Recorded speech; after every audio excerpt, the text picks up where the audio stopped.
यज्ञ माना ये जीवन, जीवन एक यज्ञ है। और जैसे यज्ञ के अंदर 3 चीजों को स्वाहा करते हैं, जौ, तिल और घी। जौ लंबा होता है, छिलके वाला, ये तन का प्रतीक है। तिल सूक्ष्म होता है, मन का प्रतीक है। और घी लिक्विड होता है, धन का प्रतीक है। जीवन के अंदर तन, मन और धन, इसी से ही तो कर्म करते रहते सारा दिन। तन, मन, धन तीनों से ही कर्म होता रहता है। अब भगवान कहते यज्ञ की प्रक्रिया ही कर्म है, जिससे यज्ञ पूर्ण होता है। उसके अतिरिक्त जो कुछ भी करो वो बंधन है।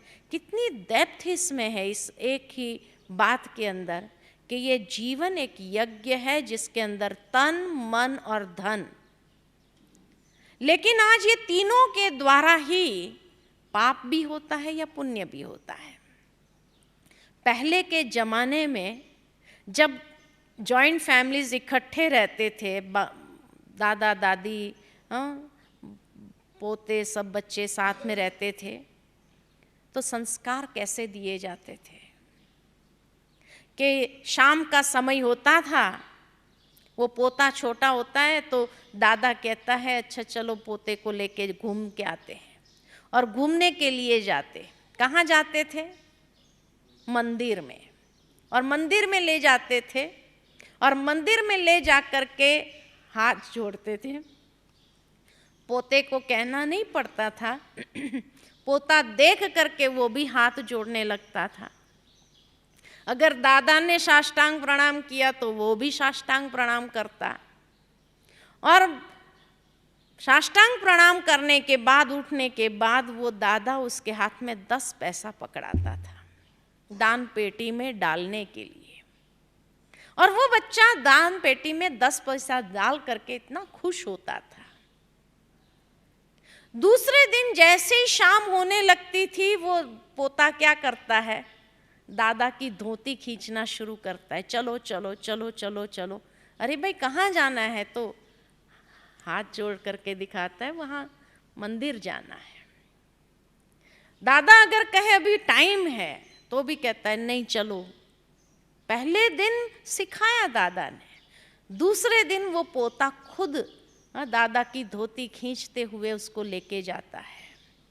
और मंदिर जा करके हाथ जोड़ करके साष्टांग प्रणाम करने के बाद फिर कहता है 10 पैसा दो, 10 पैसा दो, इसमें डालना है, डालना है, डालना है। जब तक उसको 10 पैसा नहीं देते हैं तब तक वो क्या करता है? हल्ला मचा देता है मंदिर में। 10 पैसा दे दिया तो डाल दिया। पहले दिन तन गया, धन गया, तो दूसरे दिन होते ही मन गया बच्चे का, तन गया और धन गया। जहां पहले दिन तन और धन जाता है, दूसरे दिन फिर मन, तन और धन तीनों ही जाने लगते हैं। ये पहले के समय में संस्कार दिए जाते थे। लेकिन आजकल न्यूक्लियस फैमिलीज हो गई। दादा दादी कहीं दूर गांव में रहते हैं, शहरों में आकर के बसने लगे, न्यूक्लियस फैमिलीज हो गई।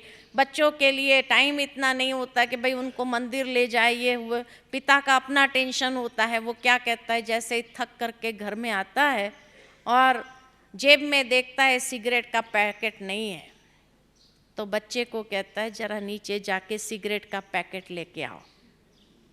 आज का संस्कार। और उस बच्चे को पैसा दिया, तन गया, उसके हाथ से धन गया, सिगरेट का पैकेट खरीदता है और वो लेकर के ऊपर आता है। दूसरे दिन उसका मन जाएगा ये क्या होता है, मैं भी जरा पी के देख लूं, है ना, मैं भी पी के देख लूं। और इस तरह से धीरे धीरे वो संग में, छोटी उम्र में ही सिगरेट, शराब, ये आदतों में आ जाता है ना। इसीलिए भगवान ने अर्जुन को कहा यज्ञ की प्रक्रिया ही कर्म है। यानी यज्ञ माना शुद्धिकरण जहाँ होता है। तो जीवन को शुद्ध रखने के लिए जो कर्म करते, जो क्रियाएं करते हैं, वही कर्म है जिससे यज्ञ पूर्ण होता है, जिससे जीवन पूर्ण होता है। इसके अतिरिक्त जो कुछ भी करते हो वो बंधन है ना। यज्ञ पूर्ति के लिए संग दोष से अलग रहकर कर्म का आचरण करो, क्योंकि जैसे ही अगर संग दोष में आया, एक बच्चा स्कूल में होता है, बहुत टेंशन हो गया, पढ़ाई में नर्वस हो गया, एकदम टेंशन हो गया, संग वालों ने क्या कहा, संग ने क्या कहा, अरे एक सिगरेट पी लेना, कुछ नहीं होता है, तेरा टेंशन ठीक हो जाएगा, एक शराब का घूंट पी ले, तेरे को कुछ नहीं होगा, तेरा टेंशन चला जाएगा।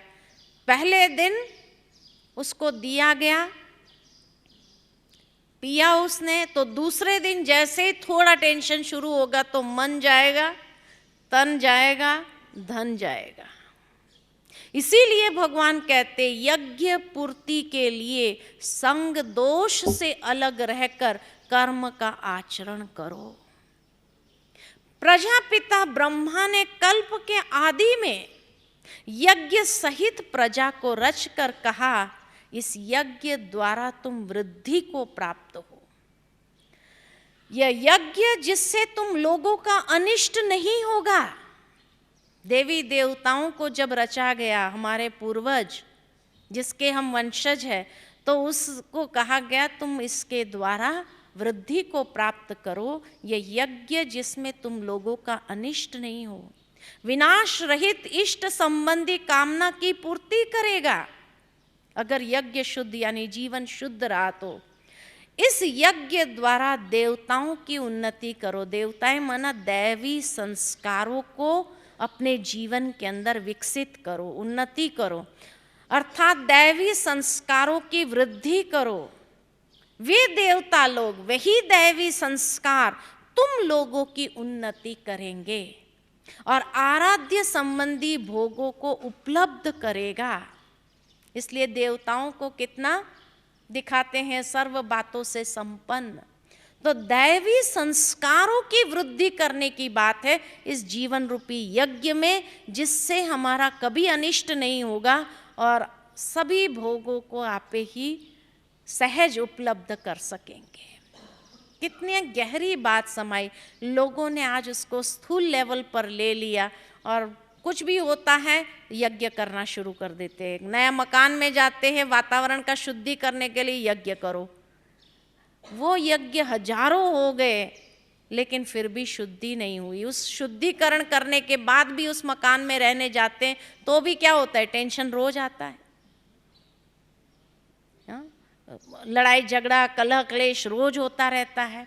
भावार्थ ये है कि जीवन रूपी यज्ञ की बात है कि जीवन रूपी यज्ञ में दैवी संस्कारों की वृद्धि करो तो वो जीवन कितना सुंदर हो जाएगा, वो घर का वातावरण कैसा हो जाएगा। संग दोष से अलग रहकर कर्म का आचरण उसमें करने की बात है। और फिर भगवान उसको कहते हैं अन्न की उत्पत्ति वृष्टि से होती है, वृष्टि यज्ञ से होती है, इसलिए लोग यज्ञ करते हैं। बरसात नहीं आई यज्ञ करो, लेकिन गीता में अभी स्थूल लेवल पर यज्ञ करने की क्या बात करेंगे भगवान? क्या भगवान इतने ग्रॉस लेवल पर बात करेंगे? ये तो आजकल के लोग भी जानते हैं।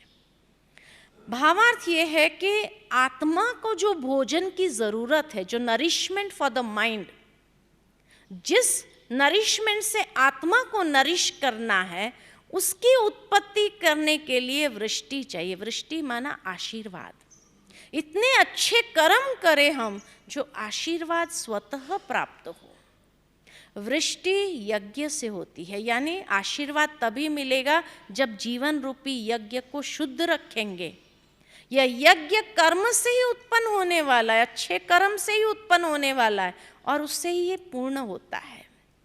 और कर्म श्रेष्ठ करने के लिए ज्ञान चाहिए। ज्ञान कहाँ से मिलेगा? तो कहा वेदों से। कर्म वेदों से उत्पन्न होता है और वेद कहाँ से प्राप्त होगा? तो भगवान से प्राप्त होगा। इसलिए श्रीमद् भगवद गीता को कहा जाता है कि ये वेदों का सार है। सारे वेद उसमें समाये हुए हैं। श्रीमद् भगवद गीता को इसीलिए महान कहा जाता कि अलग अलग वेद पढ़ने की भी ज़रूरत नहीं, लेकिन श्रीमद् भगवद गीता माना सारे वेदों का निचोड़ है, वेदों का सार है उसमें। भावार्थ ये है कि ईश्वर जो भी बातें कहता है उसका स्तर बहुत ऊंचा है, एक बहुत सूक्ष्म स्तर की बातें करते हैं।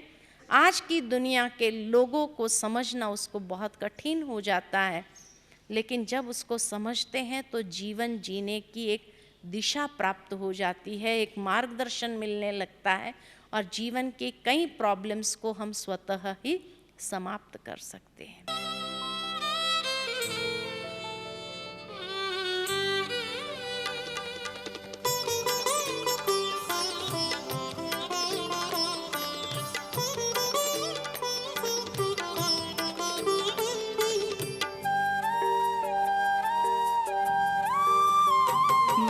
भगवान को मानते हो मगर खुद से पूछो क्या भगवान की मानते।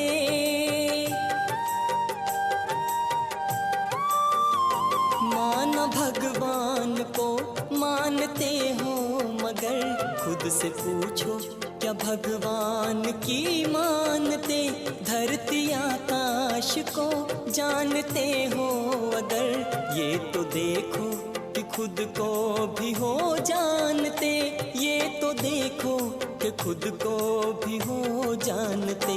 प्रभु मिलन में हो, प्रभु मिलन में मगन मन करो।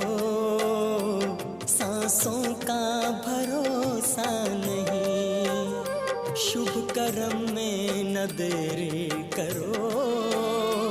सांसों का भरोसा नहीं,